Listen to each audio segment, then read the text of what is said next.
Jonathan has a hard time talking about it. Killing grandma. No, I don't. It's illegal, right? How are you gonna do it? When's it happening? Soon, kiddo. I'm good. I'm in Chicago. Where are you at? I am just about an hour north of London at home at the moment. Oh, how's everything in London going on? How is everything in England? Yeah, it's okay. We have some new rules coming into effect from Monday. You can't meet in groups of over 6 again. They've reduced it because there was a little bit of a rise in cases, I think. Uh-huh. But I'm doing okay. How about you in Chicago? How's it going? I'm hanging in there. I was just telling, fall has arrived here. It's like temperatures are cold now, and it's rainy and it's cloudy. I'm like, it just hit out of nowhere. You know, it was really hot a couple of days ago, but now it's all over. So sounds like England. So I can feel you. Yeah. And you know, it's always this time of year. Here, football starts, and then Premier League starting for you guys. You know, on Sunday. Yeah, my team start on Sunday. Who's your team?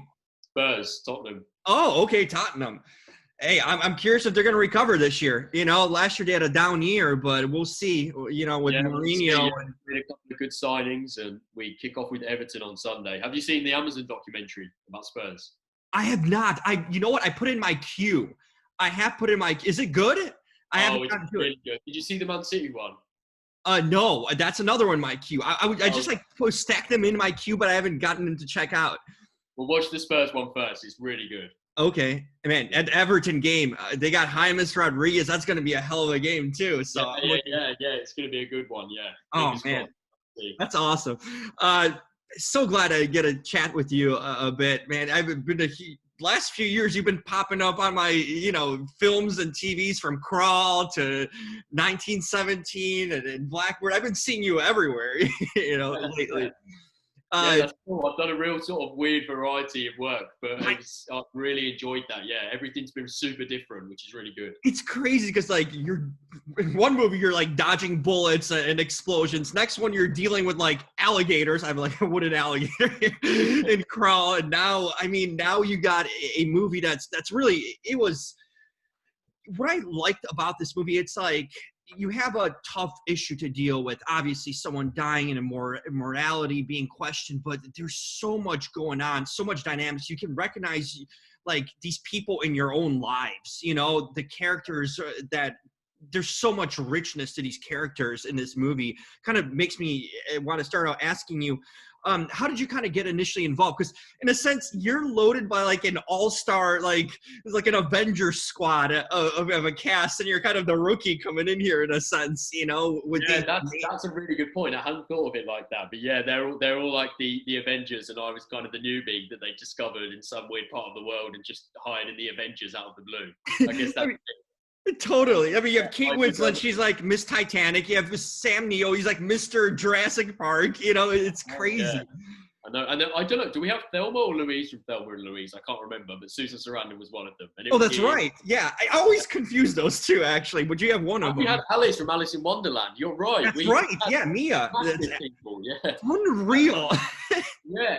I mean, now it seems a bit more normal to me. But for sure, before we started filming, I was like definitely lying in bed every night thinking, Alice from Alice in Wonderland, Jurassic Park, Titanic, The Office, Rainn Wilson from The Office.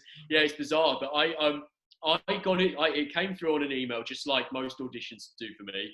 Mm-hmm. And I had nothing to start off with. I didn't get the script or anything. I just had the plot line, which I was sort of gripped to the plot line because it was such a focus on it being a family in a really difficult situation. And I always think family drama is so interesting, to have to navigate difficult situations with people that you can't choose. You're born into a family. So that's really fascinating to me. And and so then I auditioned a few times. I read the script.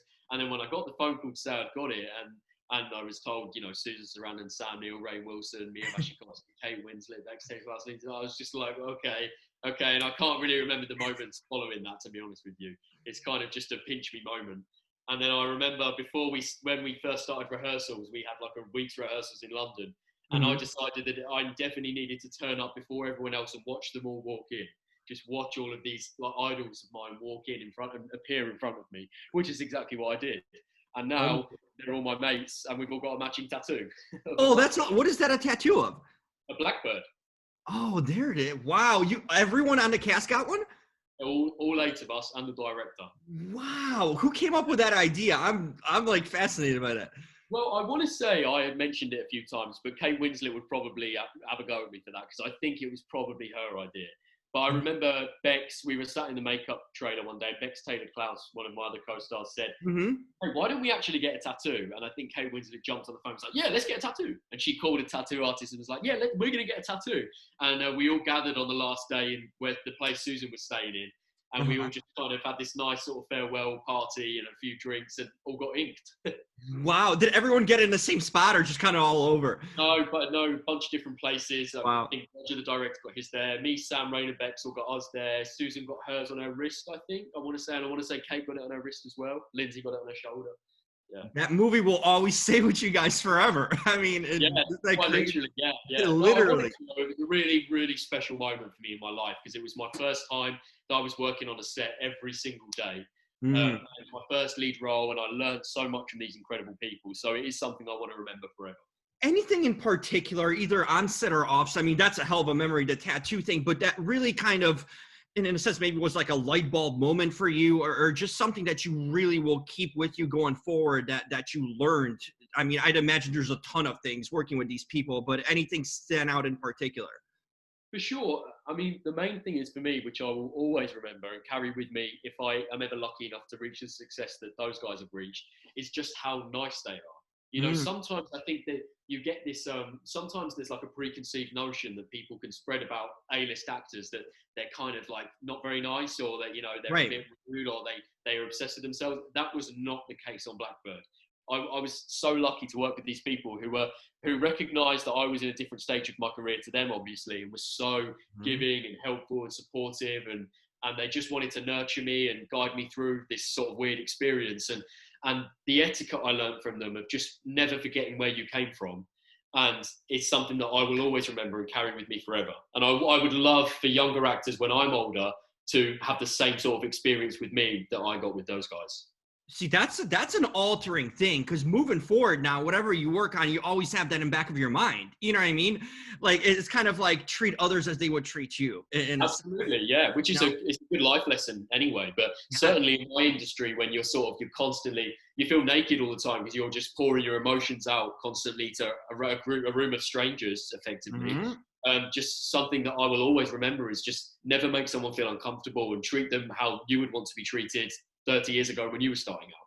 Something I always remember. This industry is all about relationships. You know, the deeper you go into it, you realize that, you know, you could be the greatest actor of all time, but if you don't have the right character or you know, behavior, I mean, that puts you down the list. You know, it's about people first. I like to think so anyway, yeah. Yeah, it's who do you want to work with for 3 months, you know? Of course, yeah. Yeah. You know, in a movie like this, when there's so many themes and topics that deal obviously with life and death and just family dynamics, what sort of places, like, how do you go to that place to kind of bring out the emotion? Because this movie takes you on a roller coaster, a lot of like different feelings and things that we can all relate to in some sense, or know someone or have seen something like that. How did you kind of approach that to go to some of these places? You know, obviously it's different than the films you've done before, but how do you kind of, do you take your personal experiences and go there, or what's your kind of approach to that?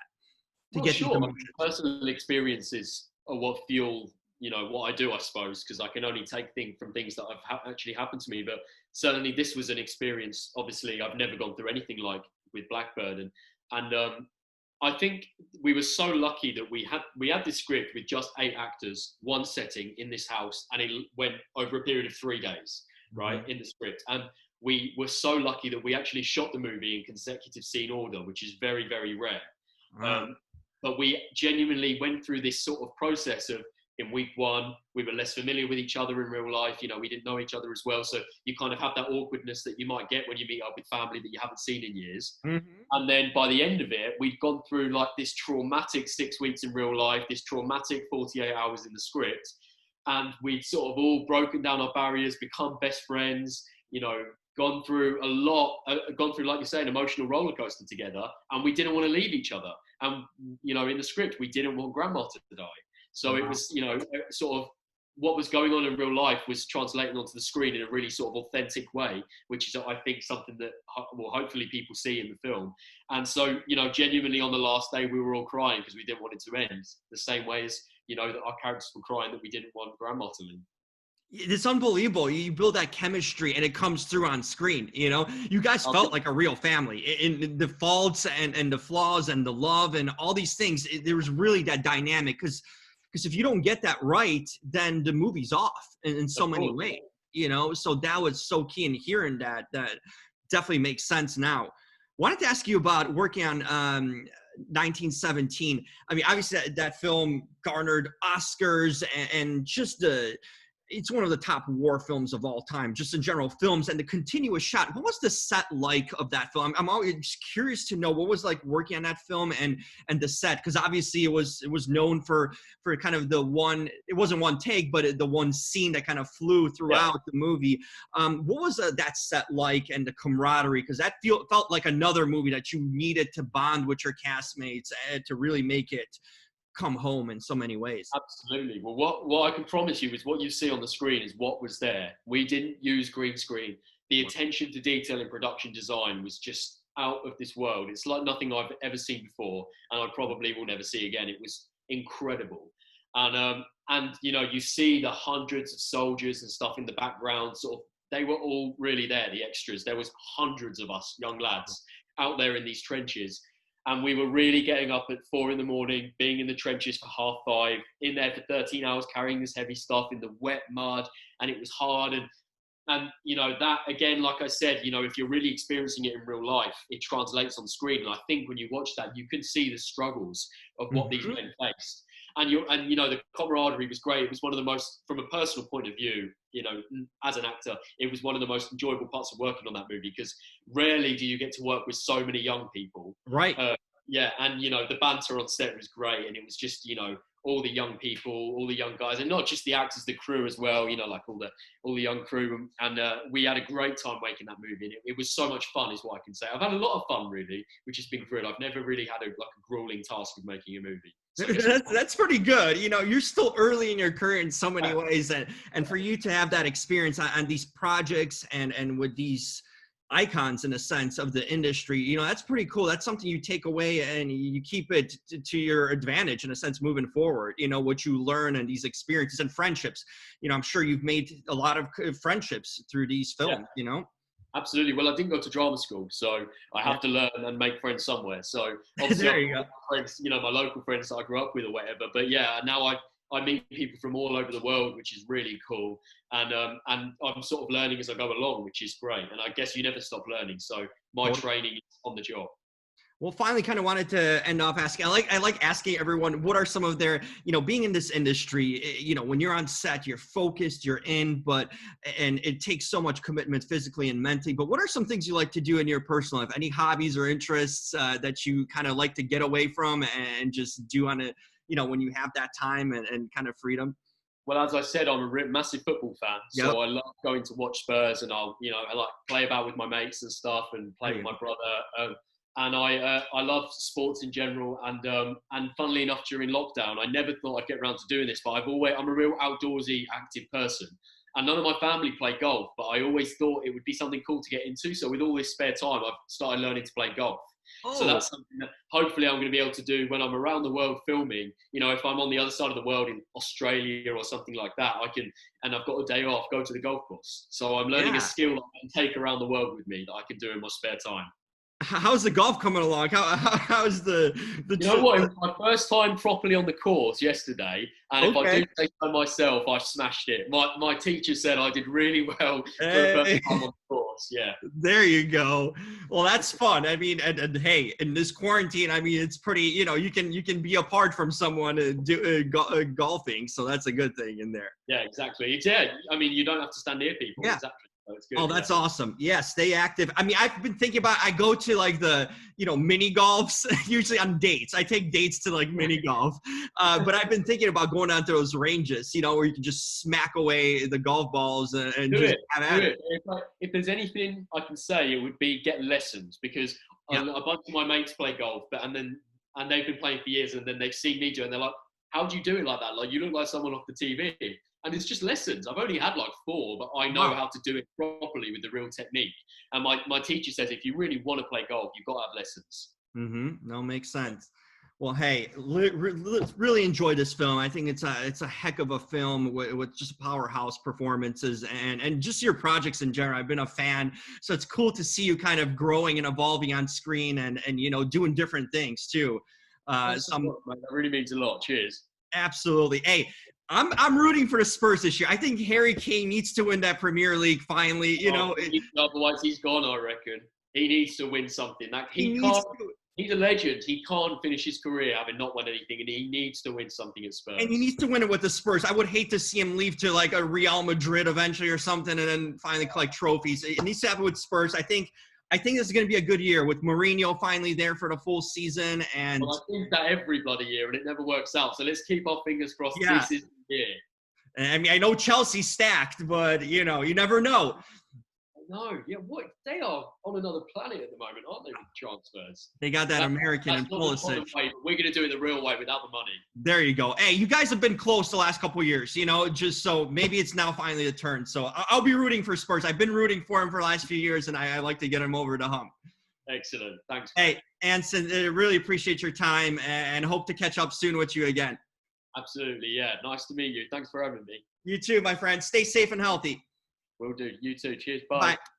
I love you, sweet girl. You're gonna give me some life advice? The trick is you just show up and you give life your best shot. To wonderful life.